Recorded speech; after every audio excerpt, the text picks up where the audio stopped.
Hello, everybody. Welcome back, dear listeners. This is Brian and Mr. Boettcher for the Breaking Down Security podcast. Hello, everyone.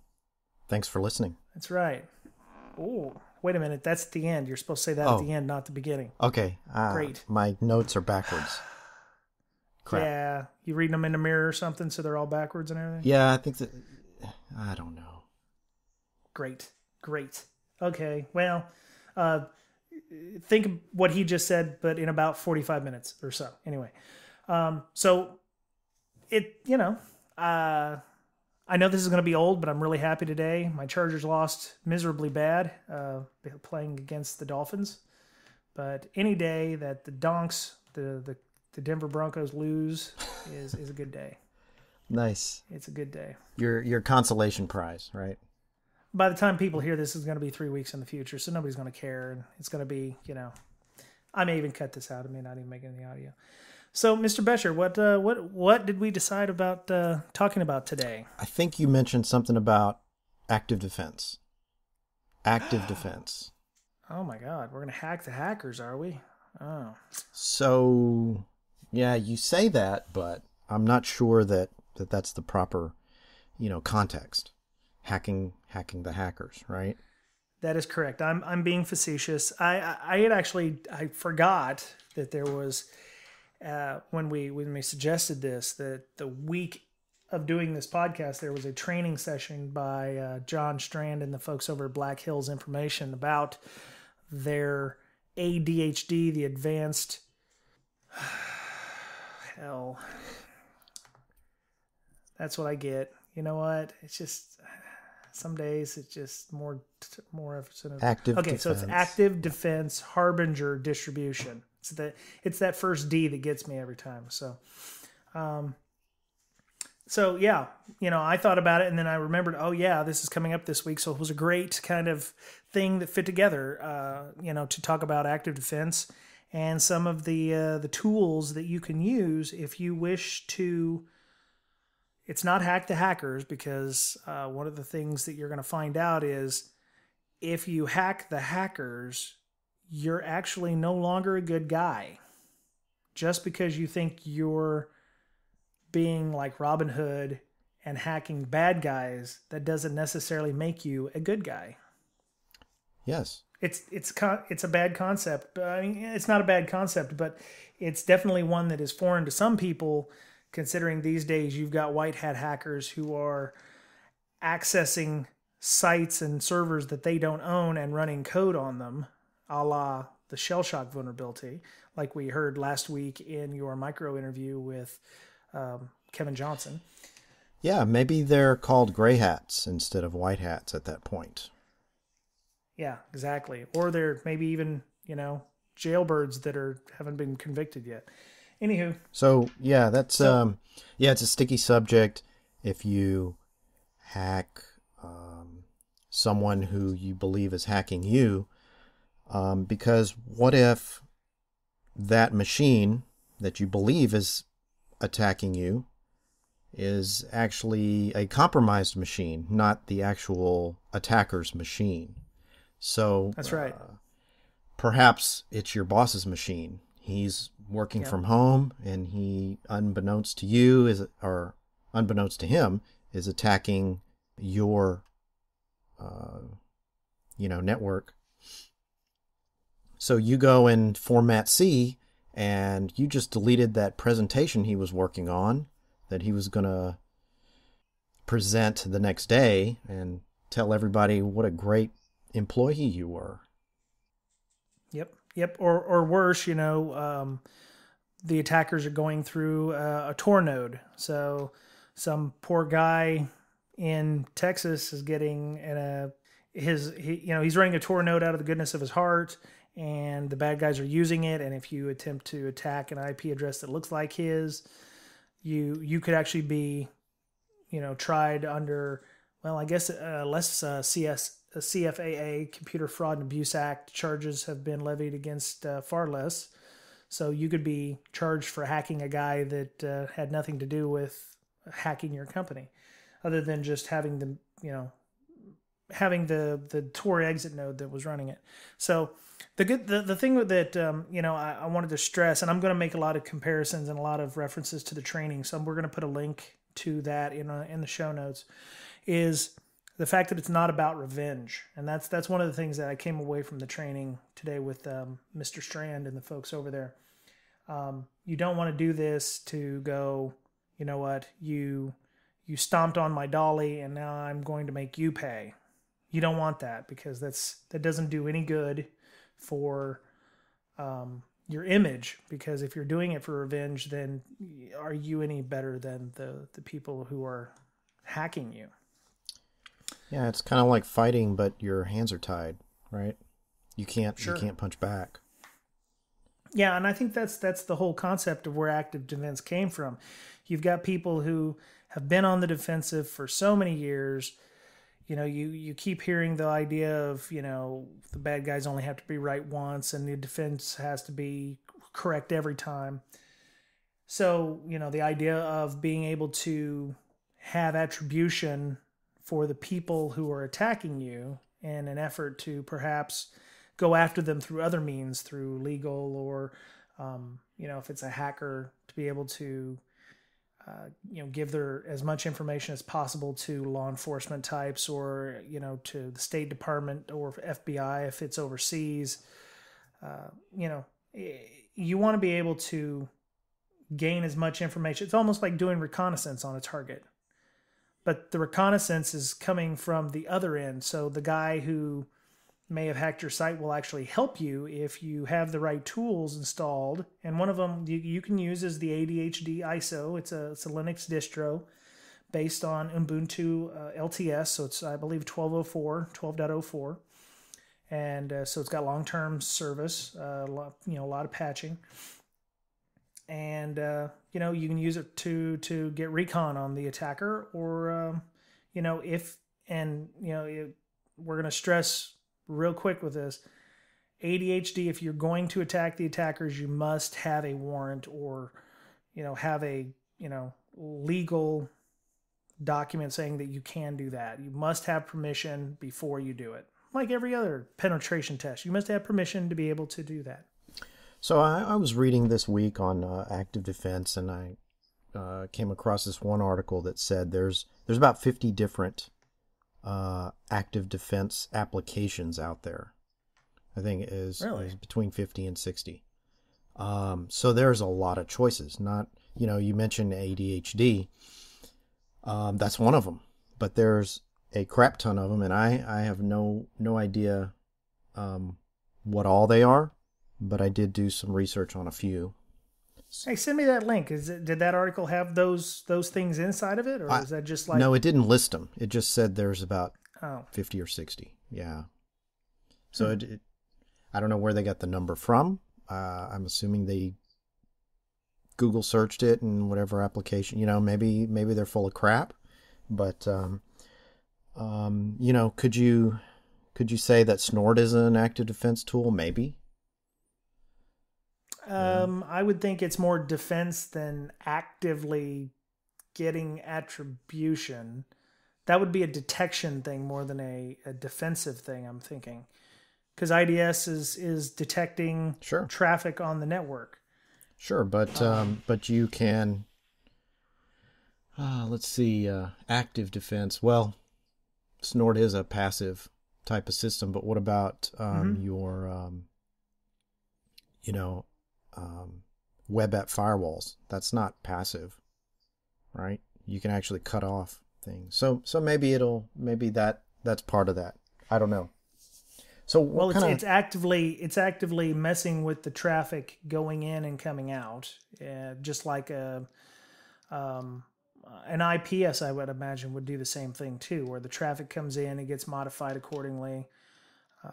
It's compared against a rule set. So in a way, but that would be a way to stop offensive things. But I think for me, active defense is I'm gonna put out a scenario. So you've got a server. All right. It's It's got some documents on it, annual financial report.doc, pay rates for people who are important.pdf, those kinds of things. Okay. A guy takes one of those docs, and he's from a country other than ours. I won't say China or Russia, even though we did hear recently that Russia has gotten back into the active hacking bit. So you've got a guy from, let's say, Belarus. We're just going to, we're big in Belarus. So, hey, Belarusians. Cool. Hey. Yeah. So you got a guy, he's going to get into your network. He's already hacked your site. He's compromised a box and gotten in. He goes to this directory and he finds these really important looking documents. And he pulls them back to his box and he opens them. And, if it's a fancy enough document, you're always going to have macros on the documents. So you either say no and hope that everything displays on the page, or you say yes, and that macro inside of that document may do a callback to a server.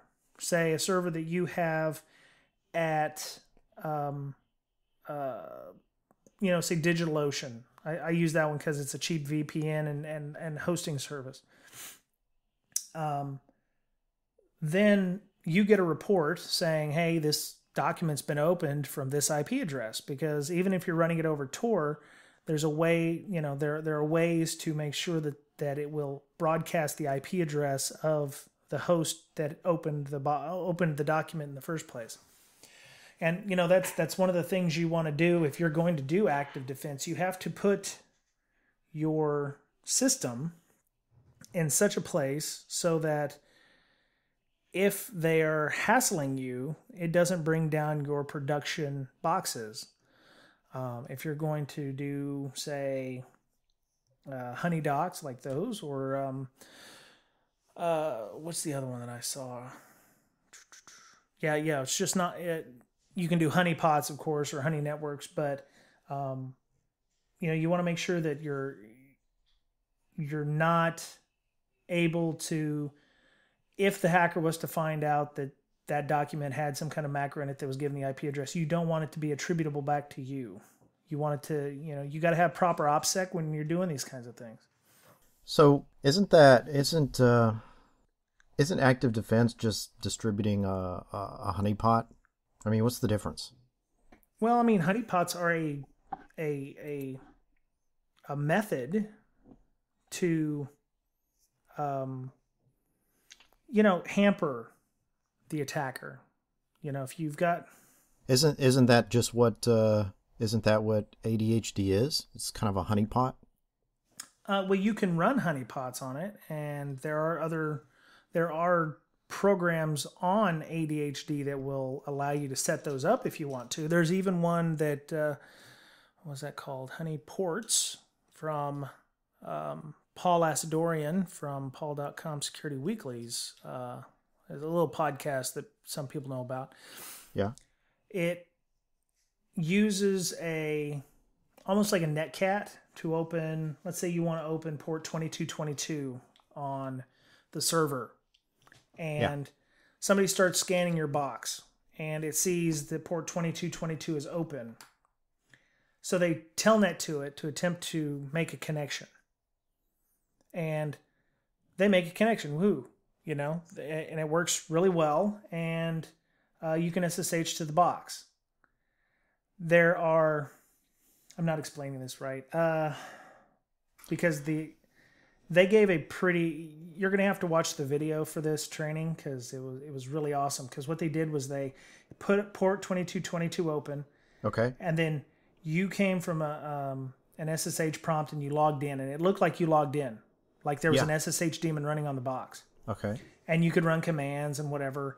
And then this doesn't look interesting. Exit out. You hit exit, and it looks like you've been dropped back to your prompt on your local box. When in fact, it doesn't kill the SSH connection to that server. Sweet. So you keep, you're like, okay, I'm back at my box. Type ls, go to another site, whatever. You're still logged in to the original box that you were hacking on before. So you can get other information, like if you decided you wanted to check your mail, or you wanted to, or you had a password or something, or a password list, and you try to open up passwords using, a username and a password, like you SU to something and you put in your username and password. You're still on the original box that you SSH to. You just don't know it. That's cool. It blew my freaking mind. I was like, oh my God, that's so cool. I totally geeked out at that, watching that video. And it's definitely eye-opening to see that. Okay. So the other thing, when you're setting up a server to do active defense, it doesn't have to be ADHD. We're going to go beyond that. We're going to try to have a podcast that isn't, all fanboy about ADHD. If you're setting up a box like that, you usually have to give information about, setting it up, either having an account to pay for a VPN provider, for a hosting provider, and that requires you to have a monetary way of paying for these things. And you don't want to pay with your own credit card. You don't want to pay with, your own PayPal account. You really want to do a lot of good OPSEC by using gift cards to pay for it, tying a fake PayPal account to your gift card so that you can pay for things. Maybe you even want to use Bitcoin because technically they're still untraceable, or they're not as traceable as regular money. You also want to get an email address, because a lot of when you sign up for these services, like for hosting or for VPN services, you have to have an email address. So a lot of them require you to have a phone number to send an SMS to verify you are a person. Unless you use Microsoft email, apparently you don't have to have a lot of information to set up a Hotmail account. So you can, because when you're interacting with your box that's going to be doing the active defense, you don't want anything attributable to you or your company. It's got to be like perfect opposite. You got to use, Torified connections with a private VPN. You got to be a whole when you're using this. If somebody goes back and compromises your ADH box, all they need to find out is, guy paid with a gift card.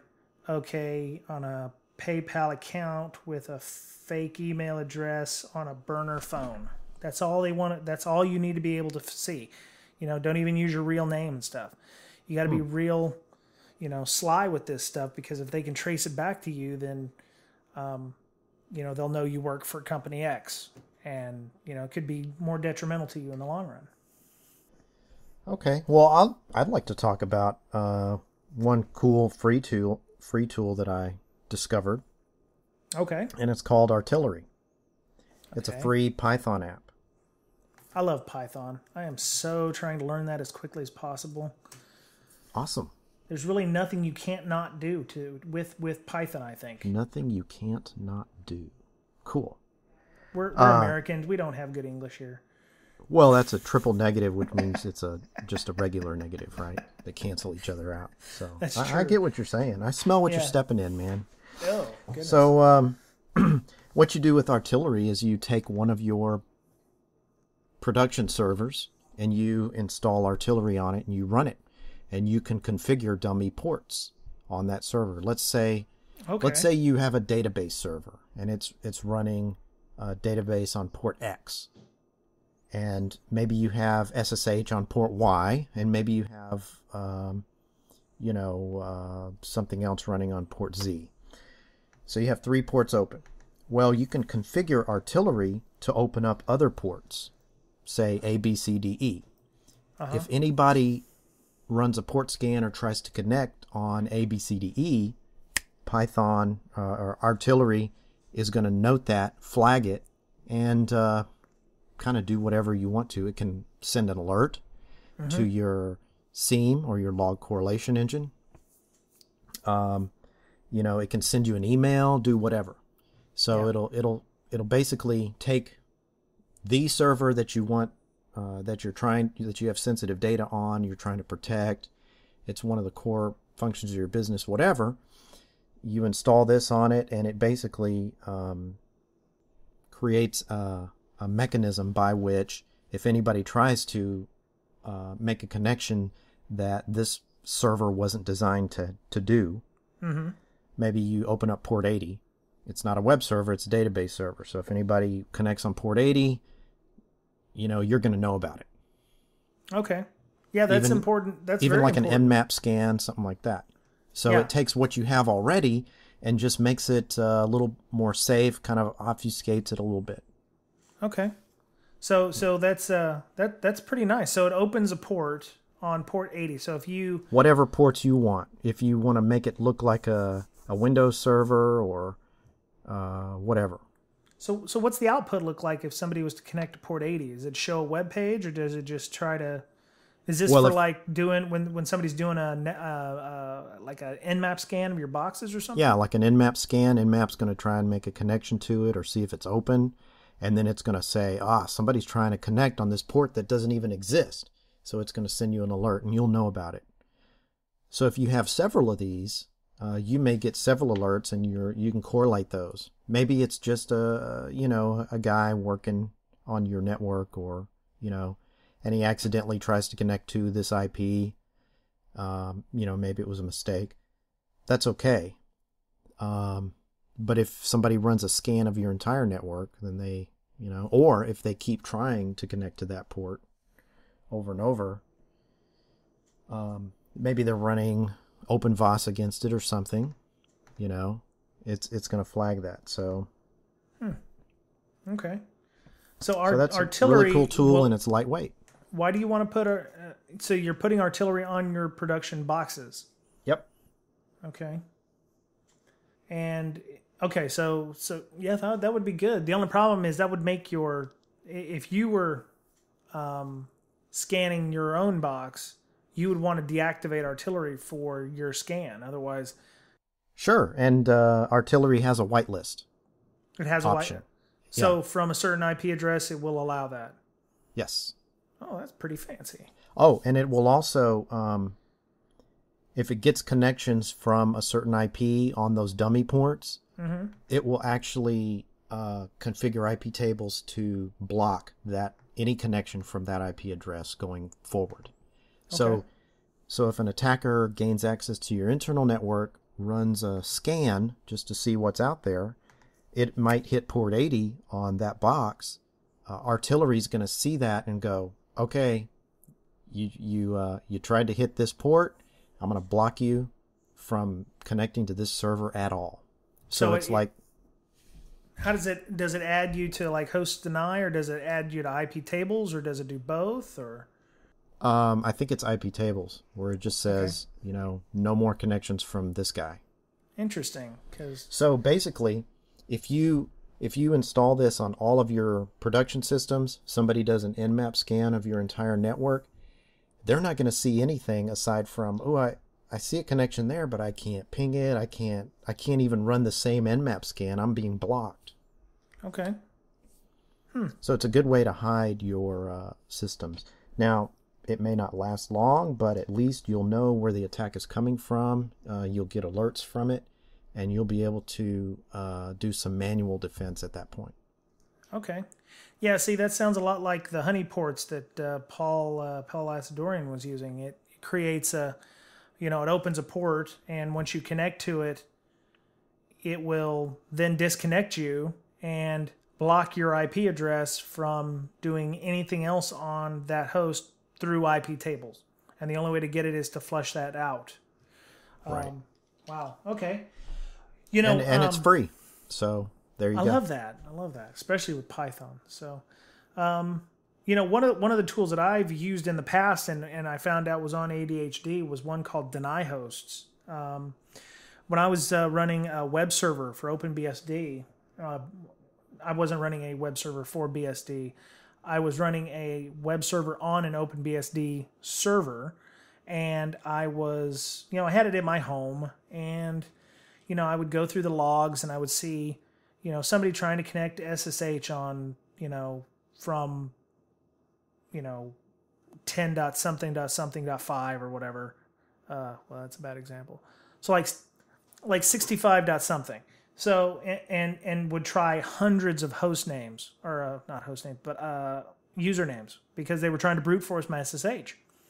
And I was like, man, this bugs the hell out of me because it's like I have to manually go in and add these IP addresses to my host allow and host deny and, block them because they're going to take up all of my resources and just, cause my SSH server to go slower. And, for a while, I got around it by turning off port 22 and using like port 2222 or, port 8222 or something like that, which worked for a while. And then finally people caught up to that. So I found this deny hosts, which was a simple little shell script at the time. I don't know if it's any different now, but what it will do is it will monitor your log file. And if it notices so many incorrect logins in so many seconds, which many of these were like hundreds of hits all at the same time, boom, boom, boom, boom, boom, boom, boom. If it sees 5 incorrect connections being logged in like 10 seconds, it will automatically put that IP address inside your host deny file.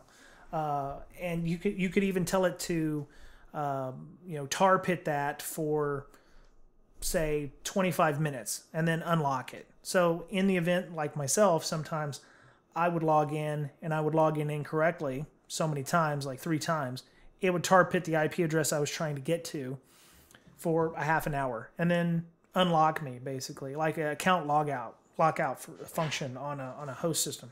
Yeah.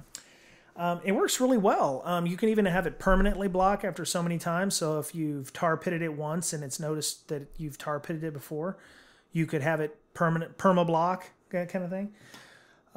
I can tell you it made my SSH log a lot nicer after about 3-4 days because I wasn't getting any more hits and my deny file was had about 150 IPs in it. So yeah.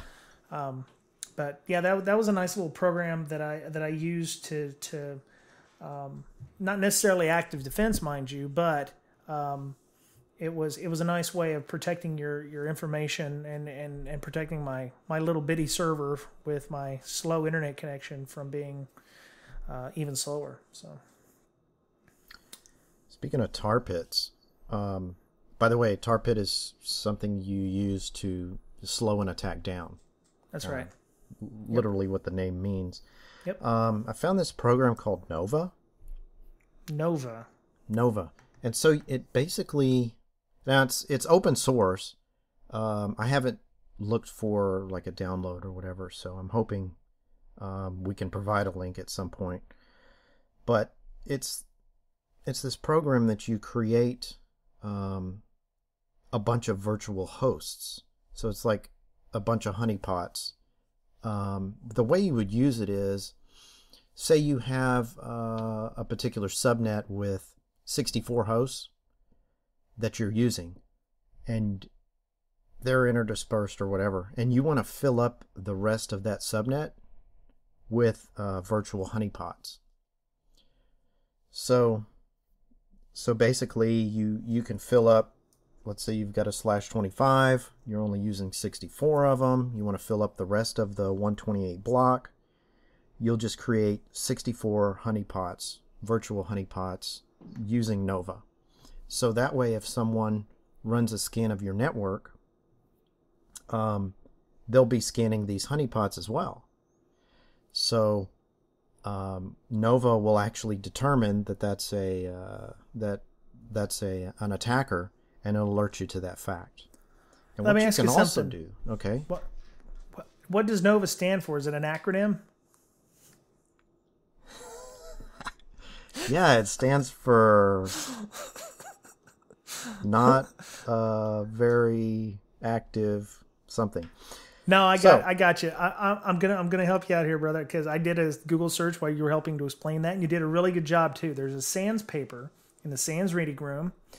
Nova stands for Network Obfuscation and Virtualized Anti-Reconnaissance.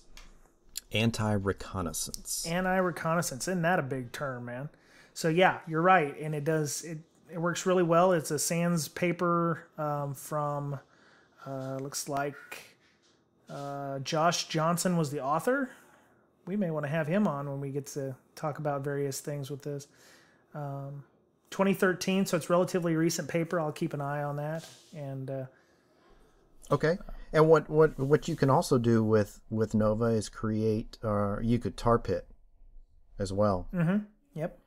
And so if someone does a port scan, say they actually do a port scan of your entire network, and you've got a bunch of these here, it'll seriously slow down like an Nmap scan. That's cool. Yeah. So it may take days to return anything, and that gives you time. Before the results of that scan come back, that'll give the defender time to, do whatever they need to do. Yeah. To act against this threat. Well, that's interesting. That sounds a lot like a Web Labyrinth, but instead of creating virtual hosts, Web Labyrinth creates fake web pages that can be used to confuse web scanners. Oh yeah, if someone tries to spider a site, it can create an infinite number of pages. So when they spider, it's just going to come back with gazillions of pages, and then it kind of obfuscates that as well. So I've got a question for you. Isn't that really what we're talking about today? Isn't that just security through obscurity? I thought that was bad. Like you really don't want to do that because I've always kind of been obscuring. I've always been a fan of security by obscurity. The security by obscurity is good if it's used to help deceive the attacker, and if you're being informed when that is happening. So I like security by obscurity, whether it be running your SSH on a non-standard port, or changing your user agent string in your browser or inside of your web server to make people think that you're running an IIS server instead of Apache. If you're doing so you're running, you put IIS as your banner instead of Apache. You do a bunch of other little things. Those things may hamper an attacker.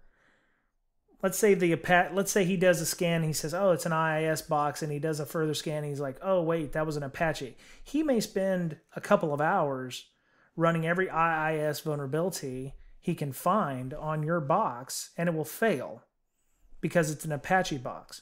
Now that's 2 hours he's wasted. We'll just assume it's a regular script kiddie, and he's not all that smart. And it takes him 2 hours to realize that finally, oh, this is an Apache box. He's wasted 2 hours of his time trying to hack your box, thinking it's an IIS box. That may be security by obscurity, but he may be so unhappy after spending 2 hours trying to do that, he may move on to something else. Or because he can't hack it because he's using every IIS trick in the book and can't get anything, he may move on because something as simple as you changing your header information, or changing your custom 404 pages to look like they are Internet Explorer pages or, IIS pages,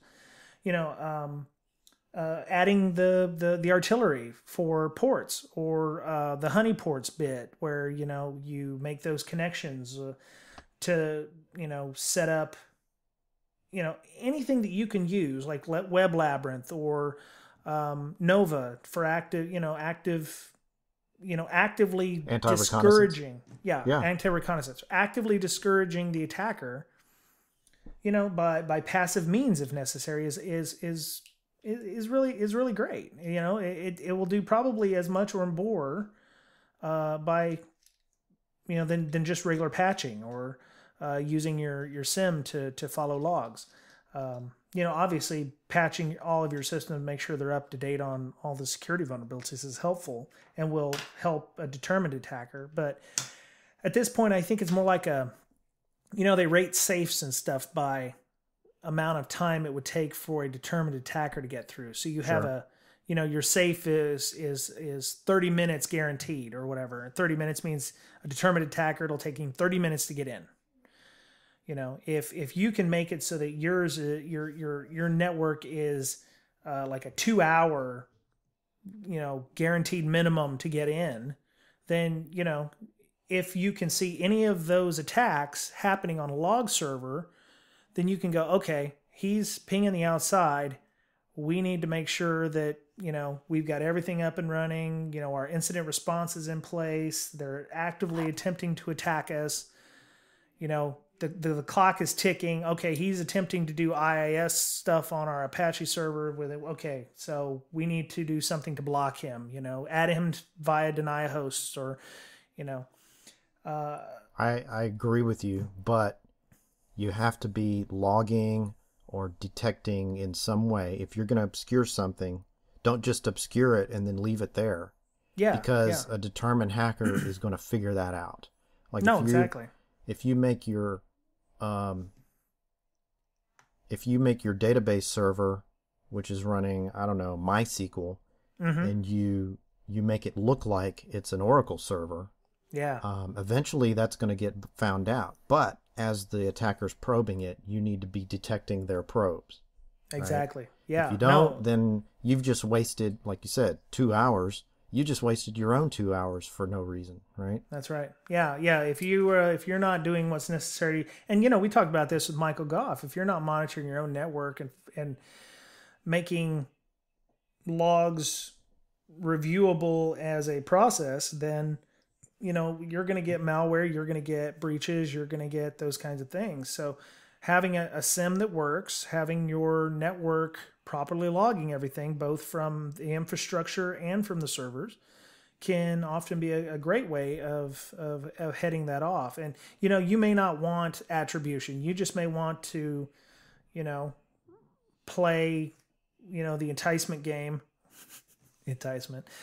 We talked as insight. We talked about this before because we were talking about one of the concepts from the training that I saw was entrapment versus enticement. And I was like, oh, that's like sticking a carrot in front of a rabbit and going, ooh, it's a carrot. That's, entrapment. And Boettcher's like, no, buddy, that's enticement. That's not entrapment. So I had to go look it up because I'm an idiot. So that's just the way it is. So, that's okay. You're good at looking stuff up. I am very good at looking stuff up. That's what separates you from the animals. That's true. Even the rabbits. So, yeah. So let me ask you this. Okay. How does this active defense help you with your compliance requirements? I don't know. Is there a checkbox for certain compliance frameworks to have that kind of protection? I don't think so. Well, I think the answer is it doesn't, right? Well, I mean, it doesn't help you with compliance at all. I mean, really. Yeah. Do you have a honeypot check? No. I so get your why are we point. even talking about this? Well, we always like to go above and beyond. Compliance is a baseline security model. If you're wanting, and I think that's something else we need to think about first. I wouldn't do active defense until I was sure that everything on the inside was fully secure. Or I mean, okay, I'm sorry, not fully secure. It's make sure that you've covered all your bases before you go this extra mile. If you're not doing logging, there's no reason for you to be doing active defense yet. If you are not doing patching, you shouldn't be doing active defense. You should try to be getting your patching up to date and ready to go. And, cover all your bases, get your PCI compliance, because then, you've got at least a basic security plan. You've got your logging, you got your scanning, you've got your, detection, your regular pen test. You've got your detection and prevention mechanisms in place, and then go that extra step with Web Labyrinth or Artillery or honeyports or whatever. This should be like a little pet project after the fact. Like tee, look what we're doing. We're making attackers mad at us. That kind of thing. Right. I mean, I could be wrong. I could be wrong here. You need the underlying baseline, which is get all your patch management done. Get all your logging done, and those fall in line with the compliance standards that we've talked about. This goes above compliance. Sure. This is I think it's a great way of detection myself. I mean, I was just thinking of this just now. You were talking a while ago. I wasn't really listening, just full disclosure. Wow. No. Wow. But if you, let's say you're defending a network and you apply artillery to all of your servers, and then you apply Nova to the rest of the IPs in your network. If an attacker does some recon on your network, all the artillery, all of the production systems are going to disappear, and all they're left with is Nova systems. Yeah. I think that'd be pretty sweet. Yeah. Hey, by the way, who created artillery? He asked knowingly. Oh, and he answers knowingly. That would be... Damn it. That would be our friend David Kennedy. Oh, yeah, he created that. He also created SET, Social Engineering Toolkit, which is, interestingly enough, that was another tool that they put on a Harbinger distribution. And, that is one that you wouldn't think of putting on there, but they were quick to say that, you're only going to really use SET, the Social Engineering Toolkit, if you have, a warrant. Yeah, that's going to be one of those things where you don't want to be sending phishing emails to the bad guys unless you're absolutely certain that you've got a warrant and you've got law enforcement on your side and that you've been told to do so. I think we should call it something else besides hacking back. That seems too, criminal. Yeah. Well, that's why they call it active defense. That's one of the things. Active defense wouldn't be hacking back. I'm just saying let's come up with a new term other than hacking back. So say extended forensics. Oh, how about that? Very fancy. Very fancy. And that's something that you need to think about when you're going to put this system. Let's say you've done all your due diligence and you've got all your patching and your vulnerability management and your incident response and everything in place.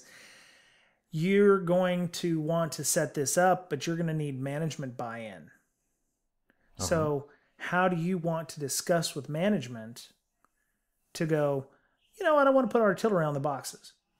Your boss is going to say, what is artillery and why should we put it on your box? What is the risk?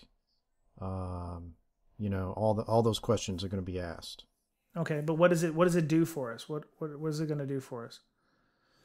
Are you asking me what is it going to do for somebody? Yeah, I'm the boss. What does artillery do for me that our systems that we have currently are not going to do for us? It's basically going to block a potential attacker. I mean, we're okay. From attacking our core systems. That's what I would say. Once they start scanning these ports that are, not supposed to be there, they make a connection to them, and then all of a sudden the entire box goes, does the whole disappearing act. Okay. So the whole box disappears. To the attacker, yeah. To the attacking IP. They're going to have to compromise another server, come from another place, in order to see that box again. Oh, nice. Okay. And then they're just going to have to guess which ports are the right ones, if they even know what's going on. They're probably going to say, oh, there's some kind of a IPS in there that's blocking me, so I need to come from another place, and I need to try and hide myself through, some sort of a VPN or something. Yeah. But that's not going to work because then it's not a network IPS. It's actually an IPS of sorts on the box. Yeah. All right. Okay. So yeah, you want to help them understand that it's an added benefit, and that, when somebody's hitting those, artillery created ports, that it's going to light up our SIM, or, we may get more reports on our IDS, so that will help with incident response, or, attacker management, if you will. Exactly. I like attacker management. Offensive management. Ooh, offensive management? We'll think of something. That sounds good. I'm going to patent pending that. That's patent pending. Nobody take that if you're listening to this. Offensive management. So right. This idea of tar pits. You got to be careful when you put a tar pit out there. because I thought about doing this for just a second, but I didn't do it. Like, say you have some person in your corporation who's always running these scans of your systems because he can, and you want his scan to take about 2 weeks to run. Yeah, tar pits. Wow. Yeah, 2 weeks would be a long time.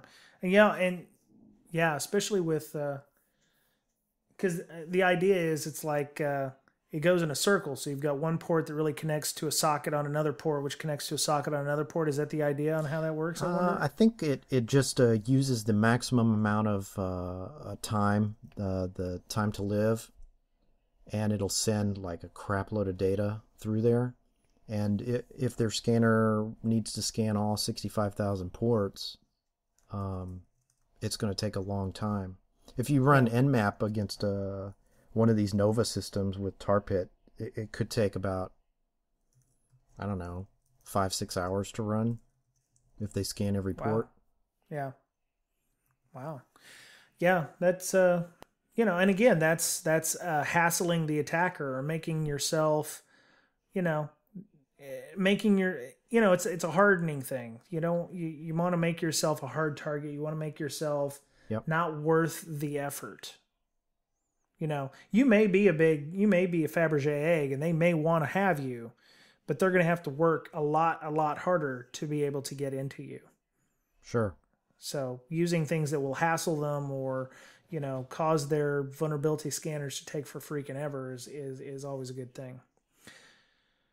Oh my God, we are way over time. I'm hoping I'll be able to cut some of that out. That might be useful.